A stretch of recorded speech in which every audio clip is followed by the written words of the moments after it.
Olá pessoal, nós estamos aqui iniciando o nosso Pode Crer de hoje, o podcast da Capelania.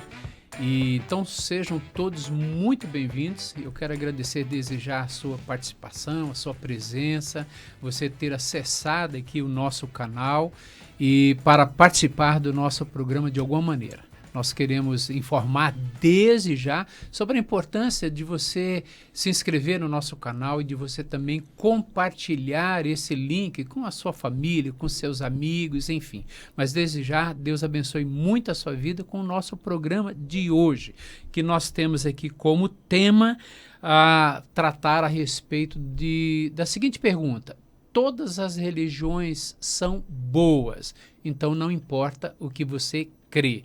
Será que isso é uma verdade? E hoje, para tratar desse assunto, nós temos aqui o reverendo Robson Grangeiro, chanceler do Mackenzie, e também a Larissa. Sejam bem-vindos, viu? As damas falam primeiro, Larissa. Obrigada, pastor. É um prazer estar aqui novamente participando, em especial hoje com o chefe. Que bom. Para mim é uma alegria também. Judásio, Larissa, o convite é muito honroso. Eu tenho certeza que o Pode Crer de hoje vai ser muito legal, assim como os outros também foram. Eu acompanhei. Parabéns pelo trabalho, pela iniciativa. Obrigado, reverendo. Eu tenho certeza que com a sua participação você vai poder enriquecer bastante o nosso programa hoje com um tema, de certa forma, até um pouco delicado, né? Essa pergunta, Larissa, o que você entende sobre esse ponto aqui? Olha, todas as religiões são boas. De onde vem essa compreensão, essa maneira de pensar e por que ela se tornou tão popular em nossos dias? Eu acho, pastor, que o nosso país ele é um país com muitas religiões, né? Muitas crenças, muitos povos. Então, eu acho que essa frase, todas as religiões são boas, parte de um princípio de tolerância religiosa, né? De algo para que eu tolere a sua religião, você tolere a minha e cada um fique na sua. Uhum. Então, eu acho que eu entendo um pouquinho por esse lado. Ok, reverendo Robertson. Eu acho que tem a ver, sim, com certeza, Judásio, Larissa, essa necessidade, que eu acho que, inclusive, faz parte da boa convivência entre as pessoas, de compreender que existem aspectos. Eu diria sim. Eu até concordo com a afirmativa que, em algum aspecto, todas as religiões são boas, no sentido de que, pelo menos, elas, na sua grande maioria, falam de aspectos relacionados ao respeito entre as pessoas, a necessidade do ser humano de ser melhor, ter melhores atitudes, mas, de um modo geral, qualquer religião, ela tem um limite, né, que é o limite da capacidade humana de fato, fazer coisas boas, sendo o ser humano alguém que, tendo sido criado por Deus, a sua imagem e semelhança, no entanto, caiu em pecado. Portanto, até aquilo que parece ser muito bom pode estar eivado de erros, pode estar comprometido com motivações subjacentes que nem sempre estão muito claras. Então, alguém pode até fazer coisas boas com motivações ruins. E do ponto de vista religioso, isso acontece também, seja qual for a religião. Sim, muito bom. E o que a gente percebe, e a sua fala, reverendo, ela é importante porque fala a respeito dessa tolerância, que a Larissa também aqui pontuou, que é importante a gente ter a compreensão e as pessoas elas têm a liberdade de crerem naquilo que elas bem entendem, né? Elas têm essa liberdade e a gente tem que respeitar. Faz parte do relacionamento social você entender e respeitar essas diferenças. Mas esse ponto, quando a pessoa normalmente ela faz a seguinte afirmação: todas as religiões, de fato, elas são boas.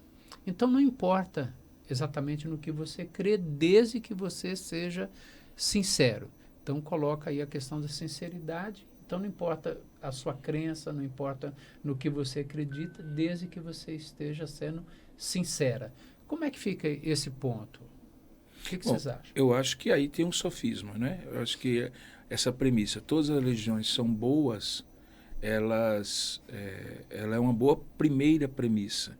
Mas a segunda premissa é, mas os praticantes da religião que supostamente é boa, ou pode ser considerada boa em muitos aspectos, são, no entanto, pessoas falhas, imperfeitas e com motivações tortuosas. Logo, a conclusão é que apesar de toda religião ser boa, não significa que o resultado final da prática religiosa daquela religião, por conta daqueles que fazem parte dessa religião e tem a sua eventual contradição, complexidade, necessariamente o resultado não é bom.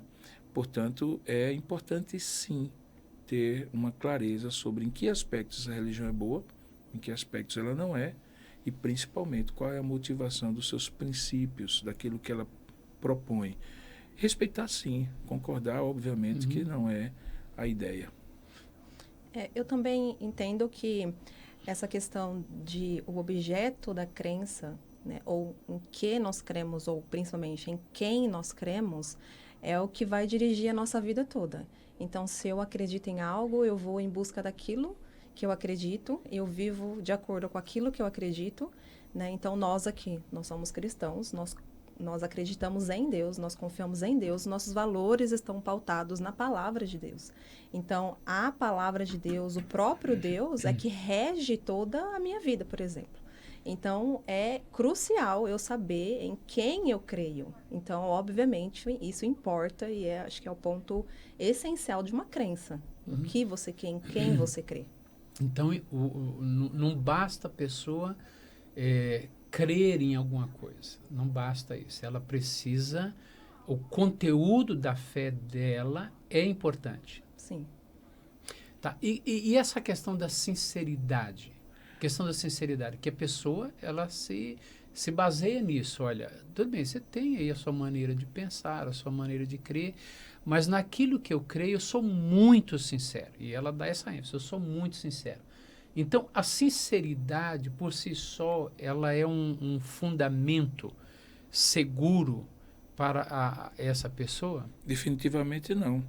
Porque a sinceridade se enquadra naquilo que a gente chama de subjetivismo, é o seu pensamento, é o seu sentimento. A pessoa pode estar sinceramente errada. Está sincera, errada. Veja um caso, talvez uma comparação muito simples para as pessoas entenderem. Eu posso estar sinceramente convicto de que se eu entrar numa canoa furada, ela vai me levar para o outro lado do Atlântico. Eu posso ter muita fé nessa canoa, de que aquela canoa vai me levar porque alguém disse que ela é uma boa canoa, que aquele furo não tem problema, que aquela pouca água vai ficar pouca água e que ela tem condição de atravessar o Atlântico. Eu estarei sinceramente errado. Agora, eu preciso de pouca sinceridade, pouca fé para acreditar que um transatlântico, de fato, pode me levar para o outro lado do Atlântico. Então, existe o aspecto da sinceridade que pode estar equivocada e também aquele em quem nós colocamos a confiança. É melhor colocar pouca fé em quem se pode confiar do que muita fé em quem eventualmente não se pode confiar, porque tem contradições ou porque tem falibilidades muito claras. Por isso, e Larissa foi muito feliz quando falou sobre a objetividade da palavra de Deus, porque a objetividade da palavra de Deus é que permite que a gente cheque a sinceridade. Eu posso estar sinceramente equivocado, mas eu preciso estar objetivamente convicto daquele meu erro. E quem me tem condição de dar essa objetividade é um critério externo. Porque se alguém disse assim, eu vi, eu senti, eu criei, como é que eu vou poder questionar sem um critério externo? É como alguém que quebra uma norma da sociedade e diz assim, mas eu achei que podia. Ok, você achou errado. Eu achei que podia cruzar o sinal, o semáforo. Achou, mas está errado. E o que é que dá essa objetividade de dizer está errado, está certo? O semáforo e a legislação que diz que não se deve quebrar o semáforo. Por isso que a lei do Senhor é perfeita. O salmista diz isso, porque ela é o critério objetivo que julga a subjetividade das nossas impressões, crenças, sentimentos e assim por diante. Ótimo. E quando nós pegamos, vamos imaginar e pegar todas as religiões, as várias religiões, a gente vai ter normalmente dois grandes grupos, dividir em dois grandes grupos, com raras exceções. Aqueles que confiam no esforço humano, naquilo que eu faço para poder adquirir o favor de Deus, a salvação e a eternidade. E no outro grupo, aqueles que dependem e confiam na graça de Deus, não no esforço humano. Qual é a diferença entre essa ideia de salvação pelo esforço e a salvação pela graça de Deus. Qual é, então, a diferença entre esses dois grandes grupos? Eu acho que está muito ligado com o que o reverendo Robson estava falando sobre a questão do objeto da fé. A partir do momento que eu tenho um entendimento, no caso nós, né, cristãos, que a minha fé não vem de mim, como diz a palavra de Deus, Efésios, capítulo 2, diz que é pela graça. Dom de Deus, né? Dom de Deus, né? Vem de Deus. Então, eu creio que esse ponto da gente achar que há um esforço que eu possa fazer que vai me salvar ou que é tudo por merecimento meu, eu entendo o que a palavra diz, na verdade, como a gente está falando, Efésios capítulo 2 fala que é dom de Deus, vem do Senhor, e partindo do pressuposto que eu sou uma pecadora, que eu sou falha. Né? Então, não há nada que eu possa fazer que vá me garantir a salvação. E aí a gente entra num outro ponto, que é João, capítulo 14, que fala que o único caminho é Jesus Cristo, que é perfeito. Né? Ele veio totalmente homem, totalmente Deus, perfeito, sem pecado, e somente Ele é o caminho para nos dar a salvação. Né? Então, eu creio, na minha visão, na minha fé, né, que não, a fé, a obra vem pela fé, e não a fé pela obra. Tá. Eu concordo, vou na direção do que Larissa falou, e talvez dando um passo um pouquinho atrás, quando a gente faz aquele estudo de religiões comparadas, a gente já separa um grupo enorme, por exemplo, de religiões politeístas, daquelas chamadas religiões monoteístas, que são as três grandes religiões monoteístas, né? O judaísmo, o cristianismo e o islamismo, que tem uma base objetiva na Escritura, seja a Escritura comum do Antigo Testamento, seja o Alcorão para os muçulmanos. Isso já separa um tanto quanto a ideia de que a religião, ainda que seja uma construção humana, ainda que seja uma tentativa humana, né? É bom lembrar da etimologia, religare, tentativa de religar-se, mas aqueles que são monoteístas dizem algo mais, dizem que Deus se revelou a eles, e isso está registrado no livro, são chamadas religiões do livro.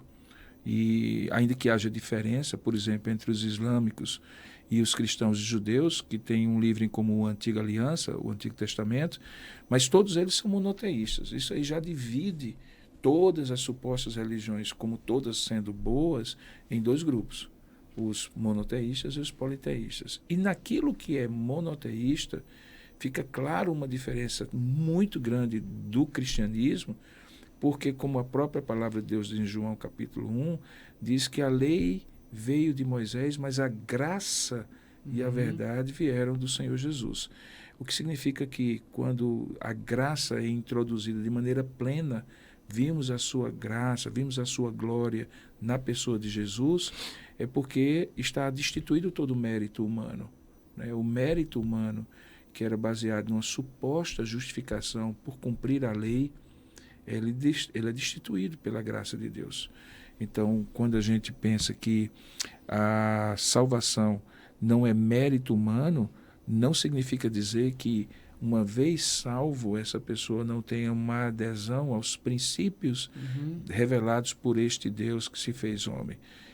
Quando a lei tem um propósito de santificação, quando a lei tem um propósito de continuar revelando o que é que Deus se agrada, do que é que Deus se agrada, qual é a vontade dele, o princípio ético da lei. Mas não porque a lei tem capacidade de salvar o homem. Porque fica muito claro nessa revelação do livro que esse homem foi criado à imagem de Deus, mas caiu em pecado. Ele está completamente destituído da capacidade de gerar sua própria salvação. E quando a religião é pautada por essa verdade, seus ritos, suas crenças, seus credos, suas confissões, embutem essa verdade e, consequentemente, dão um quadro. Olha, você pode até fazer tudo isso, mas não para ser salvo. E é quando você fala, mas por que você é salvo de maneira graciosa, baseada nesta revelação registrada? Aquilo que você faz tem sentido como consequência daquilo que você crê. Então, quando você crê, você faz. Não quando você faz, você crê. Uhum.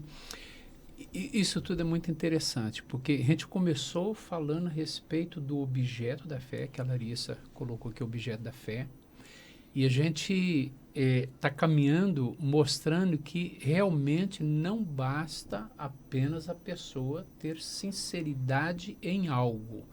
O conteúdo em que ela está colocando, portanto, a sua confiança, realmente é significativo, é importante. Você citou aqui João 14:6, quando Jesus ele é extremamente exclusivista no sentido de não existe nenhuma outra possibilidade de alguém ser salvo a menos que essa pessoa coloque a sua confiança na obra de Cristo, na pessoa de Cristo. Ele diz assim, eu sou o caminho. Ele está sendo ali bastante exclusivista. É nele, não é isso, Larissa? Sim. É nele. Então, a pessoa não pode simplesmente, por mais sincera que ela esteja, colocar a confiança e a dependência dela em algum outro objeto ou nela mesma, né? No esforço dela, naquilo que ela é capaz de fazer, na obediência a tantos ordenanças e leis, se ela não confia na pessoa de Cristo, por mais sincera que ela seja, ela não consegue alcançar, portanto, a salvação, que é o objetivo da salvação, né? Religar, trazer o homem de volta para Deus, não é isso, Larissa? Concordo plenamente com tudo isso que o senhor disse, exatamente. E é curioso quando você usa a palavra exclusivista, porque ela é chocante para os dias atuais, né? Nós vivemos num mundo plural, onde a ideia de inclusivista é mais simpática do que a ideia de exclusivista. Mas do ponto de vista teológico, do ponto de vista daquilo que se crê, a partir daquilo que se vê na Escritura, não existe margem para nenhum outro ser o caminho de salvação. Inclusive é dito isso lá em Atos capítulo 4, verso 12, que não há nenhum outro nome, nenhum outro mediador, nenhuma outra pessoa, seja no céu, seja na terra, seja debaixo da terra, seja onde for, pelo qual importa que os homens sejam salvos. Você pode ter princípios que estão espalhados praticamente em todas as religiões e que fazem parte de um ideal anterior, que inclusive é fruto do fato do homem ter sido criado à imagem de Deus. Há resquícios da imagem de Deus em todas as pessoas. A imagem de Deus está presente e, consequentemente, quando elas formulam suas religiões, elas têm respingos, eles têm alguma noção daquilo que está embutido dentro da natureza humana como parte da natureza divina, como a parte da imagem de Deus que foi criado. E é nesse aspecto que até aquele livro famoso de antropologia missionária chamado Fator Melquisedeque demonstra, existe um fator Melquisedeque, ou seja, em praticamente todas as religiões você vai encontrar resquícios dessa revelação inicial, a que a gente chama de revelação geral, daí porque as pessoas olham para a natureza e deduzem coisas acerca de Deus, e nesse aspecto sim, você consegue encontrar valores. Por exemplo, eu não consigo lembrar de nenhuma religião aqui, das mais conhecidas, que diga assim, odeie o seu próximo. Olha, Deus se agrada porque você odeia o seu próximo. Então eu posso concordar com uma religião dizendo que ela é boa num aspecto, quando ela diz assim, ame, respeite, ajude o seu próximo. Porque isso é um princípio que é ancestral, um princípio anterior até mesmo a essa divisão enorme de religiões. Agora, a grande questão é, por que amar o próximo? Como amar o próximo? Baseado em que amor se ama o próximo?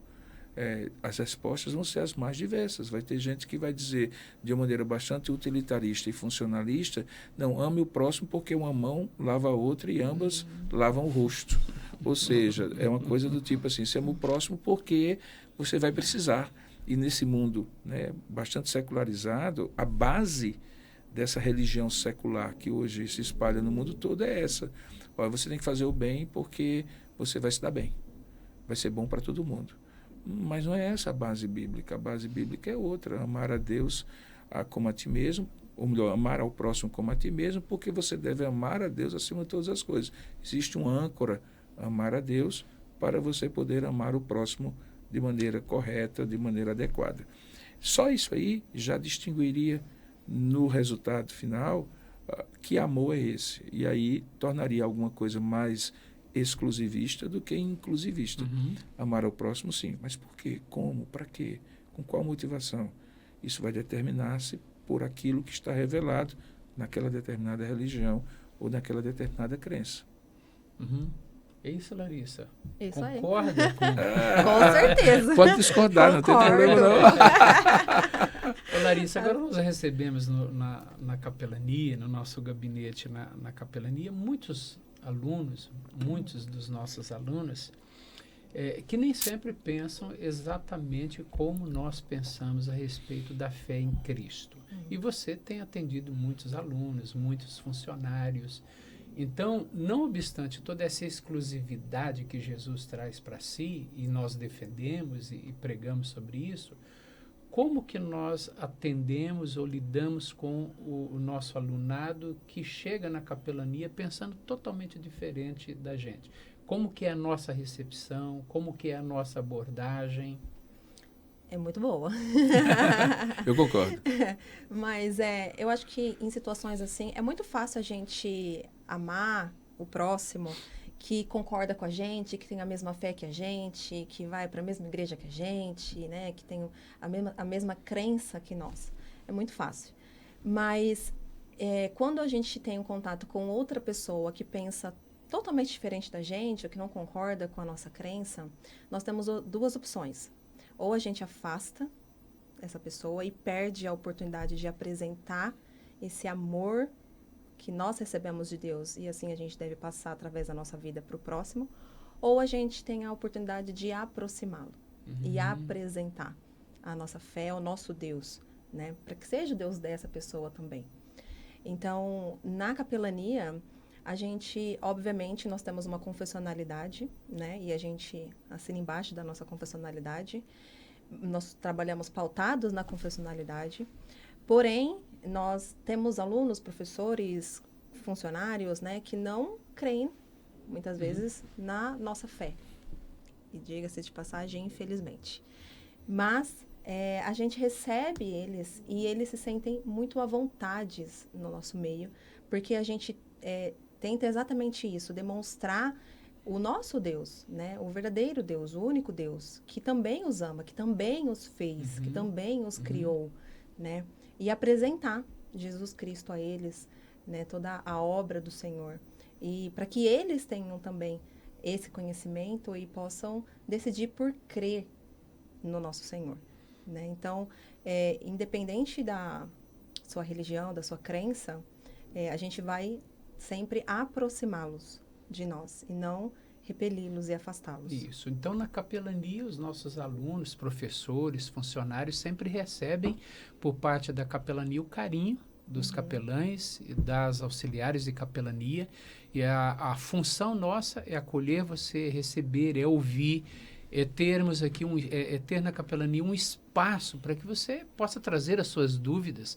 Nós também temos muitas dúvidas, né, na capelania, mas o importante é que você traga, a gente possa conversar sobre isso, debater com você sobre isso e ajudar você, quem sabe, a afirmar uma convicção a respeito da fé cristã e da fé no Evangelho de Cristo, na pessoa de Jesus Cristo.